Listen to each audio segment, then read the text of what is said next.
Hi friends, ఇలా చూడండి. ఈ మొక్క పాండవుల వత్తు ఏదో పేరు చెప్పారు. క్లియర్గా అయితే నాకు తెలవదు, అంతగా క్లియర్గా వినలేదు, నేను మర్చిపోయాను కూడా. మా ఫ్రెండ్ ఒక ఆవిడ ఈ దీపం వెలిగించింది. నూనె వేసి ప్రమిదిలో ఒత్తు బదులు ఈ ఆకు అనమాట. ఈ ఆకు వెలుగుద్ది అనుకుంటున్నాను నేను. ఇక్కడ కనిపించింది అదే అనుకుంటున్నాను.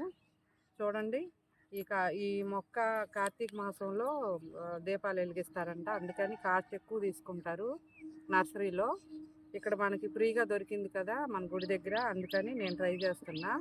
ఇప్పుడైతే దీపం వెలిగించి చూస్తాను. నేను ఆయిల్ వేసి ఈ ఒత్తు పెట్టి చూస్తాను. వెలిగితే మళ్ళీ వీడియో చేస్తాను, లేకపోతే ఈ మొక్క కాదని మనకి అర్థమైపోతుంది. ఇది కొమ్మ బతుకుతుంది. ఈ కొమ్మ ముదురు కొమ్మ తీసుకొని కొంచెం కుండీలో చిన్న డబ్బాలో మట్టేసి పెట్టుకోవాలి, చీడట్లో పెట్టాలి.